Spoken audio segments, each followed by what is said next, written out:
Hello, and welcome to the Beyond B2B Marketing Podcast. I'm your host, Lee Oden, CEO of TopRank Marketing, and today we're connecting with a shining light in the B2B marketing and sales world and owner of the coolest social handle there ever was. Yes, I'm talking about my longtime pal and director of enterprise sales and customer success at LinkedIn, Amber Naslund, also known as Amber Cadabra. Welcome, Amber. That is I'm gonna steal this intro and plaster it all over my everything. That was the best intro ever. Hi, it's so It's good so good to see you. to see you. Well, awesome. So when we last caught up in February of this year, you had just landed this amazing role that you're in today, right? And it was a big change. And I'm kind of curious if you could share a little bit about that role and how it's been going. Yeah. So thank you. I was promoted to this director role here in February after some people might know that I made a pivot from marketing to the sales side of the world about 3.5 years ago here at LinkedIn. And it was kind of a natural transition because I was in marketing. I was working with marketers as our clients, so it can still kind of leverage my marketing background, but it seemed like an opportune moment to kind of make the leap to the commercial side. And so now my expanded scope of responsibility is I oversee a vertical in enterprise tech across North America. So all of my clients are in the enterprise tech sector. And I oversee several teams of sales, account executives, sales managers, client success managers. And we all work with our clients who are media consumers on our LinkedIn platform. So they buy advertising from LinkedIn and we try to help them be successful with their marketing programs. So it's fun, exciting, overwhelming all at the same time. I'm grateful to still be working alongside a lot of people that I've been working with for the last few years. So it's not super far afield from what I've been doing. But it's definitely expanded scope and responsibility. So I'm a little bit deer in the headlights right now, but all in very good ways. It's all good. It's Yeah. all good. It seems like a lot of marketers have gone from do more with less to wait and see perspective, given some of the uncertainty or because of the uncertainty in the marketplace right now. And I'm kind of curious, with your focus on enterprise tech, how are the businesses you're working with adapting to these market conditions? Yeah, it's a lot of what you said. It's a lot of wait and see. Companies that are typically moving at very high velocity and a very high rate of change and almost like an assertive go-to-market motion are really pumping the brakes and looking for a lot of efficiency and effectiveness metrics for the investments they're already making in marketing. So we don't see a lot of net new dollars coming into marketing budgets. If anything, we're seeing some budget retraction or at least holding on budgets. And we're seeing some shell gaming of money around channels. So they're mixing up the channel mix. I'm seeing a lot of marketers move to more account-based marketing motions and really narrowing their field of view. So a lot of it just is all under the umbrella of a little bit of conservative approaches and not a lot of appetite for risk, change, a lot of things that they've been doing. They're kind of trying to put money on the things they know work or have been working for them and playing a little bit of a wait and see game to see if any of the volatility and the macro calms down a little bit. Yeah, it's not like we didn't just go through this a couple of years ago. I know, weird, right? It's like 2020 all over again in some Yeah. Well, one thing that's different, of course, is now we've got AI. AI here, AI there, AI everywhere, right? And there's an expression I heard recently: if everyone is using AI to create content, how will anyone ever stand out? And I'm kind of curious what your advice would be for marketers about how to avoid being consumed, by AI rather than being empowered by it. Yeah, that's a great question. And one that is, I think, in almost every conversation I'm having internally and externally these days. And I guess my bottom line to it is don't use AI to create content. That is like the fastest road to mediocrity ever, because if you think about how these LLMs are built, they're built and trained on existing data. So if you're using creation from there, you're going to get a lot of like middle of the road rehashes of stuff that already exists. So I don't think that AI is currently a really strong substitute for innovation or creativity. And if you're looking for it as a shortcut, I think it's a really good sounding board. I've been using ChatGPT to help coach me through some of my book stuff. So like I'm doing the writing. It's not writing for me, but I'm like, hey, I'm really stuck in this spot. Like help me envision a different way to say this, or like ruthlessly edit this piece of content that I've already written. So I think using it as like a member of the team with a skill set and expertise to help you refine or build on what you're already doing is really smart. Or repetitive task efficiency is helpful. Like create this content calendar for me and like move this around. Like that takes seconds versus a couple of hours. But I caution my clients all the time to not use it as a substitute for the creativity that lives in our marketing organizations, because it's not going to help you stand. It's the same thing with best practices. Like how often have we talked about best practices? And it's like, it ain't best, it's just average. Because best practices are the average of everything else everybody's doing. I look at AI creation a lot the same way. It's kind of like the average of everything else that's happening. And if you actually want to break through in a world of very crowded, saturated content, AI is not going to be your route to do that. You're going to have to do the work to make the breakthrough ideas, and AI can help you make them great. AI can help you scale them, break them up, atomize the content, but it's not going to help you come up with like the next revolutionary content idea. Yeah, that's great. I think the operative word you used is average. So it's kind of like average intelligence, AI, right? Yeah. No, we've got to have the human inspiration and, AI optimization kind of thing, is really for efficiency. At least, like you say, that's where we're at today. Well, I think a lot about the fact that, in my view, creativity and innovation in its rawest form doesn't scale. And we're always trying to like optimize for scale. You and I were talking about my friend Casey Jenkins right before this. And Casey works at Sendoso, and her whole thing is like bringing back this human element to B2B marketing. She focuses a lot on customer delight and experience. And those things are not replicable by robots. Like you can't put a customer experience into ChatGPT and get something else out of it that's worthwhile. So in some ways, like I welcome how it's pushing us to go back to our roots and think about things like customer experience and creativity and the human heart and soul behind content. Like maybe that's very naive of me. No, But I appreciate the power of what AI can do, but I don't think it will ever be a substitute for this massive human creativity that we all are. exactly. So let's switch gears a little bit and talk about LinkedIn. Okay. And I'm sure you get lots of questions about LinkedIn. I mean, my goodness. Every day. Yeah. So, here's the thing. As a person who represents LinkedIn, I mean, literally, and who is active on LinkedIn. In fact, I'd say you're a prolific poster on LinkedIn. You're pretty consistent. Sorry, welcome to the people. Yeah. Your engagement is through the roof, really, on average, and it's amazing. I noticed that you were reacting to a complaint, I guess I would call it, that someone had made, or a comment someone had made. They're saying, I'm not getting any engagement. And your response was, and I'm going to read it here. Okay, but are you engaging, right? There's a lot of people and brands who post content and just wait to be noticed, rarely making deposits into the system they hope to benefit from. Love that. Yeah. So what advice do you have for people and brands who want to do more of the right kind of engagement? Man, this is like, I'm going back to my roots here when I say this. And so I feel a little guilty, like trotting out a cliche. But in order to be interesting to other people, you have to be interested in them and what they're doing. And I spend time on the platform every single day. I carve out time at the beginning of my day. I like to do it over coffee because that's when I'm kind of most in that zone. But scrolling through the feed, stopping on content that interests me, jumping into the comments and trying to have dialogue with people, not throwing in comments like nice post for the sake of like juicing the comments, but like actually looking for things so that guilty. intrigue me. I know.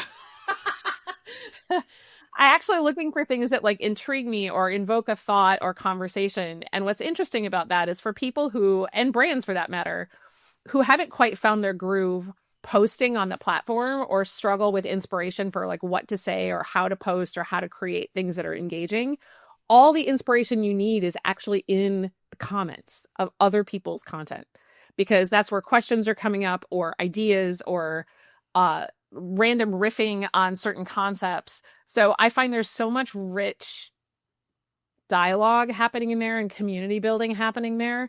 But everybody's so interested in the content being the means to the end. Like, how do I get the links? How do I get the clicks? How do I get the downloads? And it's like a bank. Like you don't go to the bank and write a check on deposits you haven't made. Like you've got to invest in the ecosystem and the people and the community that you want to withdraw from. And I think brands make this mistake all the time because they'll throw content out there and be like, well, why is nobody engaging? I'm like, because you basically vomited out your product marketing brochure in a PDF and wonder why nobody's interested in it, you know? So there's like this level of disconnect between what people actually care about as humans, and then they put their marketer hat on and like forget how to human. So I guess it's my clarion call for people, like, remember that you're interacting with people on the backside of all of these platforms. And we owe it to each other to invest time in being engaging, being engaged, being invested in the community. Because in the long term, if we're hoping to extract value from it, we need to put value into it first. Absolutely. You know, you remind me of an expression that I used to share early in the social media days, and that was, you're only as interesting as the interest you show in others, right? And that represents that investment you're talking about, because it's an exchange. It's not a, digital spaghetti against the wall and then walk away and hope that, everything wonderful happens afterwards. Well, that's interesting to me when you look Yeah. at brand marketing too, because as brand marketers, we often get very myopic because we have a certain set of key messages we want to land, or like our goal for this campaign is X number of demos or downloads or whatever it is. And we forget to actually stop for a minute and ask that whether what we're offering, whether it's a video or a piece of content is actually interesting or valuable to the audience we're hoping to reach. Like, is it just aligned to our goals as marketers, or did we forget that we're actually talking to a potential customer or an influencer or somebody who's a subject matter expert in this category, and use language and content that would resonate with them? Like, I don't know how we often skip that step, but it is the most important part of trying to build content that people actually care about. Yeah, exactly. People do get, and I hate to use the word lazy, but it just came out of my mouth. So a little empathy and relevance can go a long way these days, right? Yes. In that sea of sameness. Well, and I particularly think that LinkedIn is a platform that's fueled by relevance. Like, I get asked all the time about our algorithm, and you see posts all the time about the algorithm and how the algorithm works. And our engineering teams are actually super transparent. You can go read on their blog what they optimize for, and it's relevance. It's not about virality on LinkedIn. It's about, are we creating enriching forms of content that are adding value to the ecosystem, to the people and the members on LinkedIn? Are we helping them get smarter and better at their jobs? Are we helping them further their careers?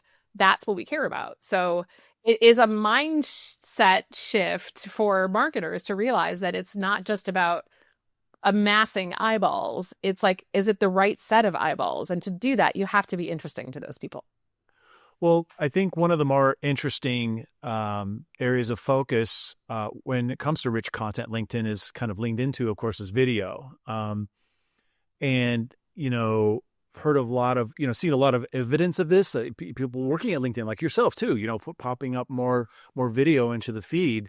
Is that really part of the secret sauce, do you think, of making the most out of LinkedIn engagement, or making the most out of LinkedIn and representing a not just relevant content, but interesting? Yeah, I think so, because it goes back to, there's a lot of posts popping off on LinkedIn right now about people advocating for video. And as someone who straddles both lines, because like I'm representative and I work with marketers, but I'm also a creator. And so to me, the value in something like video is rehumanizing a lot of content that we've made be very staid and like trapped behind forms and gates and things like that. So it offers the opportunity for individual people and brands to put a little bit more face, voice, soul, music, fun, creativity, interactivity back into the world content. And video on LinkedIn is growing twice as fast as any other format. And it's not because we're trying to replicate what TikTok or Instagram are doing. It's because it's back to the relevance thing. Like, there's so much value you can create in having a video where you can talk about a lot of stuff that's a little harder to convey in a carousel, or a post. So I feel like the dynamic nature of video is a very natural fit for LinkedIn. And we've had video on the platform for a long time, but I think with the rise of platforms like TikTok or Reels or even Instagram stories, where people are getting used to that kind of like quick hit fun thing, there is very much a role for that in B2B. And I get that it's uncomfortable for some B2B marketers to think of it that way. But I'm excited about the potential of video on the feed. And we've also been developing a lot around like connected TV and off-platform video solutions that are really bringing video into the media mix in a way that we haven't seen before. Yeah, for sure. There's a lot of fundamentals that go into this too, right? The idea of relevance and, understand empathy with who your audience is, that sort of thing. And a lot of it just seems like, folks are kind of disconnected from the basics. I hear more and more people talk about what's up with this shiny object chasing behavior here, and I was going to say, we've both been in marketing for a long time, and I went and looked and saw that we connected. No, I'm not going to share that other number I shared with you earlier. No, this is a smaller number. We've been connected on LinkedIn for 15 years. Isn't that amazing? Wow. And so we've both had our opportunities to learn and revisit the basics, but what do we have to do to get others to do the same?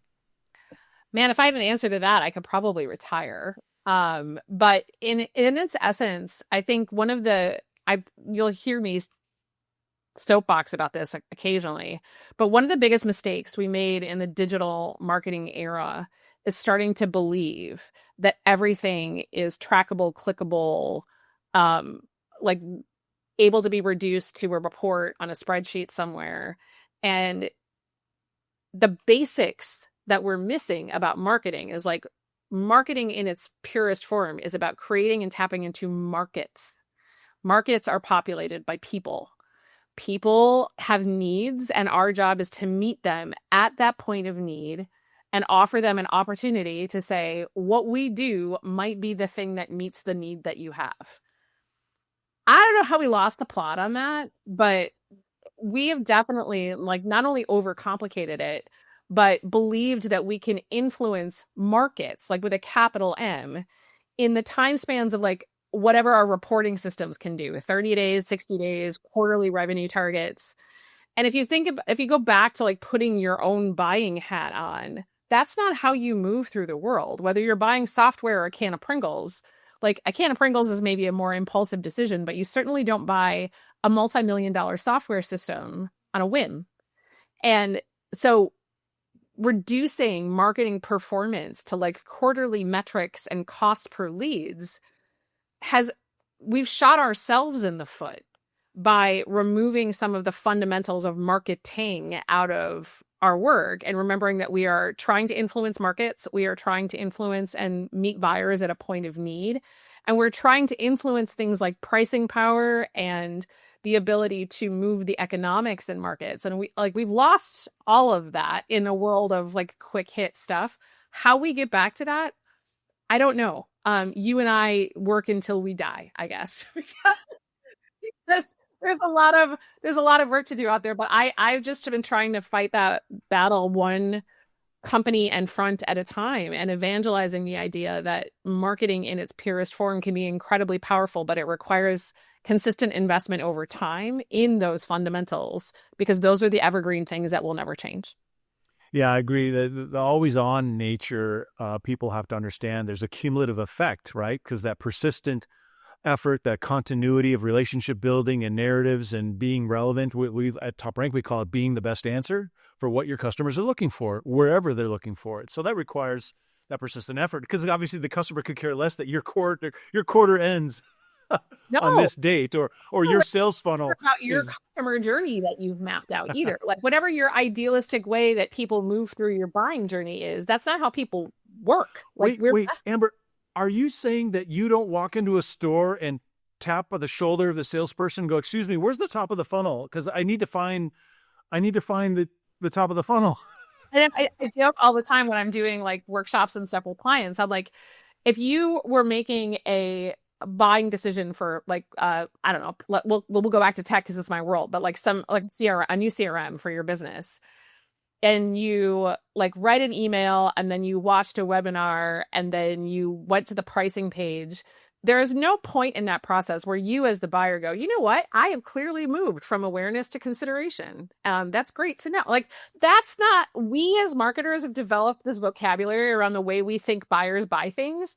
And it's not that straightforward. It's messy. A lot of things are happening in parallel. A lot of parts of the purchase process are happening simultaneously. So that always on, like meeting people where they are part of marketing has gotten lost in funnels and clicks. And I really feel like we've got to get back to some of the fundamental mechanics that marketing is an ecosystem of influence over time. And if we revert to that, I think we'll be in a much better place. So you and I have a lot of work to do. Yes, we do. So I'm curious, what does success look like? Like, are there any B2B brands you've seen advertise or create organic content or both or whatever on LinkedIn that kind of stand out for you? The one that's been really like tickling my fancy lately has been Workday. And I don't know if you've been paying attention to anything that they've been doing, but they are really embodying some of the things we've talked about today, like revisiting the idea of creativity. They actually, I think one of the ads they ran on LinkedIn, they also ran at the Super Bowl. And the fact that we're bringing back some of that like fun, unserious messaging, like fun TV spots in the B2B world that you would ordinarily associate with B2C brands has been refreshing and fun. And they've really leaned into this idea of like creating rock stars at work. So they had like Billy Idol in some of their commercials. So it's like, it's been a really fun resurgence of some of the creativity.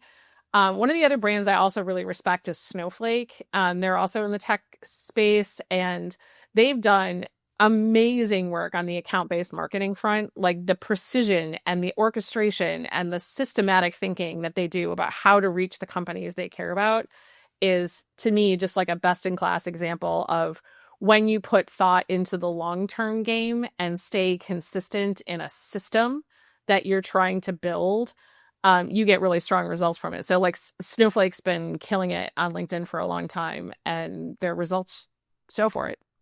Awesome. Awesome. Thanks for sharing those because, I think that's one of the most popular things people are looking for is examples of success, examples of what's actually working, and one of the things that I've seen a lot more folks lean into, and of course, LinkedIn is advocating for this as well through research actually, is embracing the idea of B2B creators. And I know there's a connection to video there too, but you've even taken on brand cloud yourself. Like you're a creator. I'm just wondering what your take is on influence in as far as the B2B marketing mix. The single biggest untapped opportunity in B2B marketing, bar none. Well, I'm quoting that. Yeah. I say that not like that's not my official party line from LinkedIn. That's me as a person who's been soaking in this industry for a long time. If B2B is a lot of, and I talk about LinkedIn as like a knowledge economy a lot, a lot of what happens on LinkedIn or platforms like LinkedIn or the B2B space in general is an exchange of ideas and subject matter expertise and knowledge. And if that's the case, if like that's the currency we're working with, it is such a natural fit to me to look to individual creators and experts within the industry.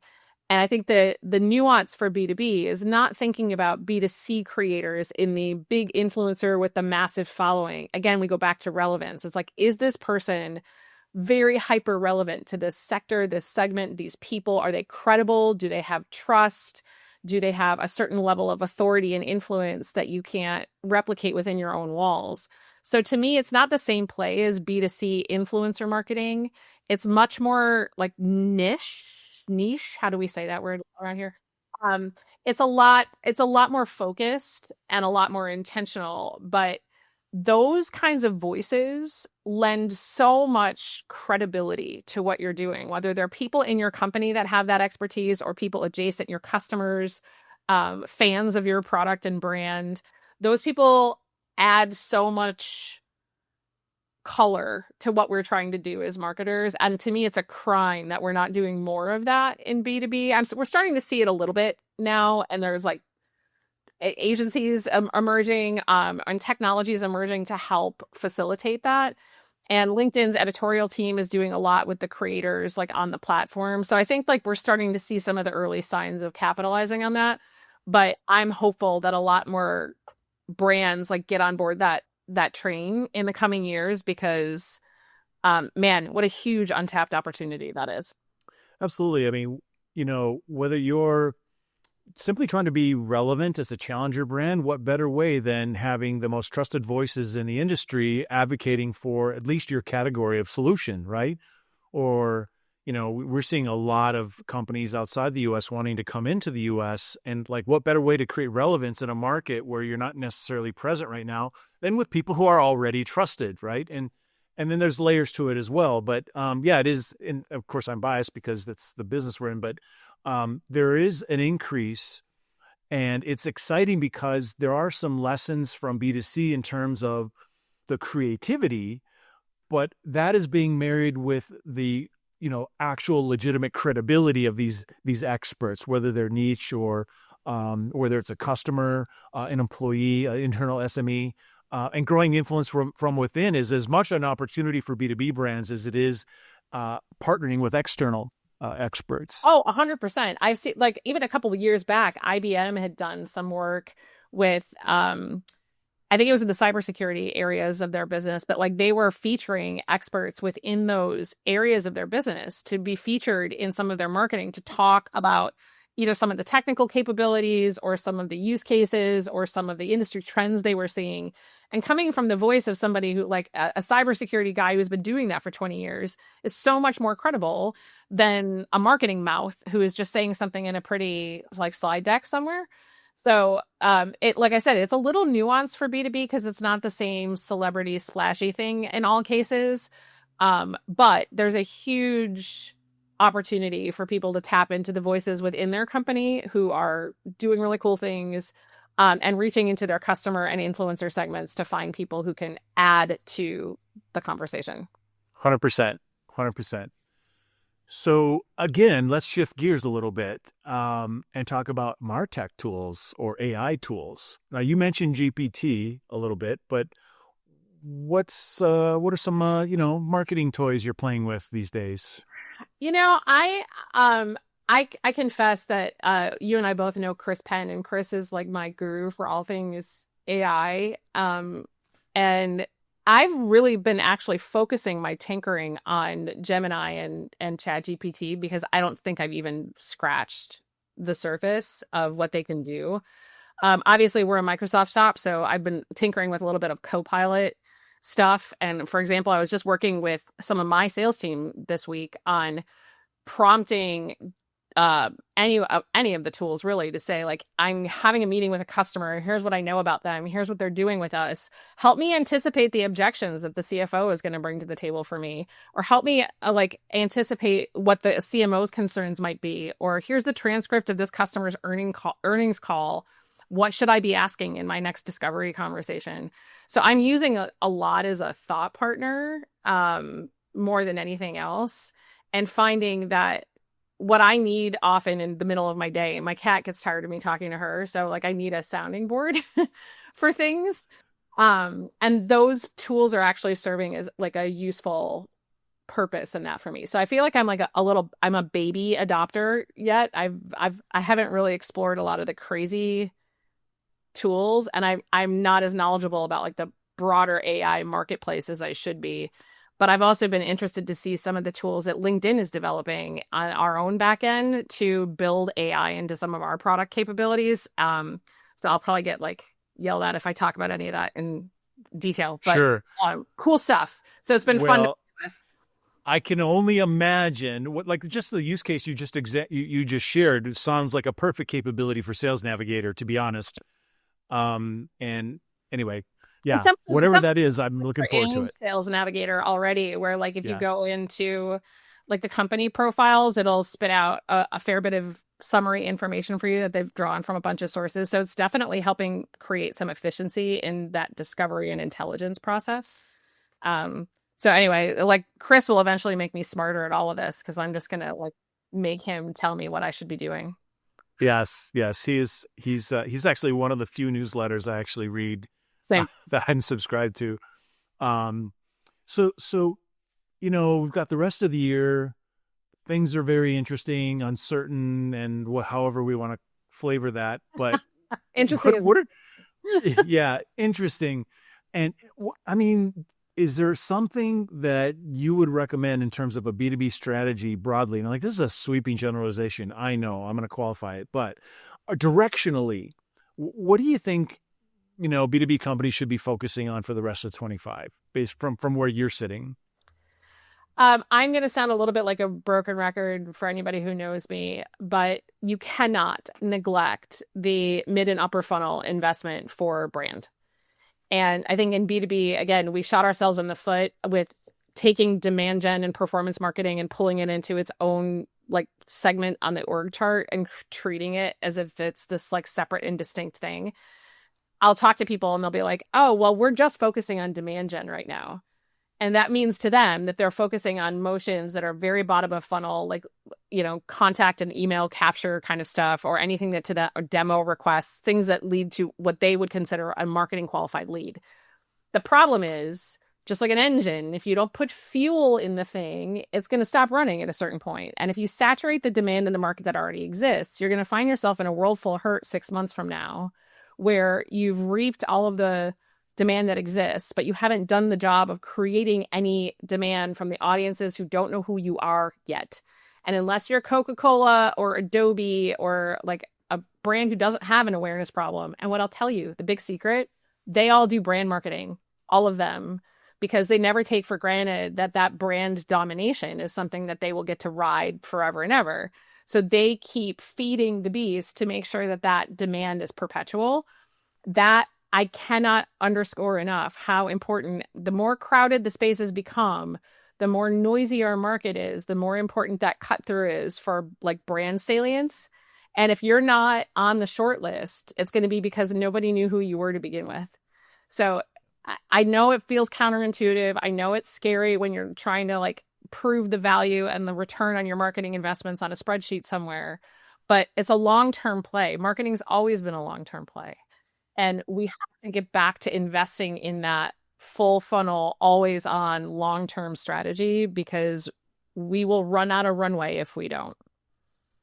Absolutely. And LinkedIn's own research from B2B Institute, the 95% out market, 5%, only 5% are in market. So you've got to pay attention to that 95 if you want to even be in the playing field for that 5% consideration. Absolutely. I mean, like everybody learns about a brand for the first time at some point. And it's our job as marketers to be the catalyst for that. Nobody walks into a world of B2B buying consideration doing fresh research. Like they've already got a list of those front runners in their head, and that's brand marketing. So like I'll preach that until the day they like retire me or make me go into the woods somewhere, because it's a very underinvested thing in B2B marketing, and it's also very misunderstood. So that's if you're going to do one thing for the rest of 2025 is put that in your budget, because you're going to need it. Be relevant. Yeah. Well, what keeps you inspired? I mean, you're doing a lot, and you're you're in this new role, and you've got a lot of responsibilities. But I'm just curious, what keeps you motivated in your career? Are there like books or processes, habits, personal philosophies that guide you? There's a couple of things, I guess. I've been doing actually a lot of work personally. Like the book that I'm working on is all about, it's called The Courageous Career. And for me, that's all about divorcing your identity from what you do for work. So it's like, how do you separate who you are from what you do? So that has been keeping me very energized outside of my day-to-day, because it's something I believe very much in, and it's a very personal thing for me, because it's a journey that I've walked and had to make my own peace with. So that keeps me energized. On the work front, being in a new role is really energizing. even while it's overwhelming. But as cliche as it sounds, the thing that keeps me coming back to work every single day is my team and my customers. The most fun I have is when I get to get out in the field and on the road and in meetings with clients and like brainstorming and problem solving and having a laugh over a drink and dinner. It's like, man, we talked about the human element in marketing. Like the human element in business is the thing that keeps me coming back. I have an awesome team. I have awesome people that I work with. And at the end of the day, I'm just selling ads for a living. Like, no, I'm not curing cancer. So for me, the most important thing that I can do is cultivate the human connections that carry far beyond the scope of my job description, because those are the ones that endure anyway. So like my team and my customers, are the things I go back to on the days when I'm feeling low energy. That's what brings me back. Fantastic. Well, that's why I feel such a great connection with you, because we have that same perspective on what creates power and motivation and inspiration. Courageous Career, right? The book. Yeah. Well, what's our time frame for this? I don't know if there's any agents listening to this. Let me know, because like I'd love to get a proposal in front of somebody. I'm in the process of refining the proposal right now, so I'm hoping to shop it in the next couple of months. So we'll see if it gets picked up. Okay. I will DM you a contact after we're done talking. Amazing. See, that's why absolutely. I keep you around. I've been sitting on the shelf for years, so I gotta get my act together. Okay. So where would you, I guess it's kind of a leading question, but where's the best place for people to find out more about you, the work you're doing? Hey, maybe they want to buy ads on LinkedIn. Yeah, it's not weird. Well, weirdly enough, you can find me on LinkedIn. And that's where shocking. But that really is actually where I do a lot of my online stuff these days. So if you just go to LinkedIn and type in Amber Naslund, you can find me pretty easily. And I have a Courageous Career newsletter on there that you can subscribe to. But yeah, that's where most of my content is. And you can always DM me there if I can help on the business front. Super. Well, I'll make sure we include links in the notes for this. Thank you so much, Amber. I really appreciate it. It's always lovely to talk with you. You're a fountain of knowledge and that shining light for great B2B marketing and sales. Thanks for your time. It's my pleasure, as always, my friend. Thank you for having me. Well, I want to thank everyone for tuning into the Beyond B2B Marketing podcast. Make sure that you do subscribe so you can stay tuned for our next guest. And remember, there's no better time than now to break free of boring B2B.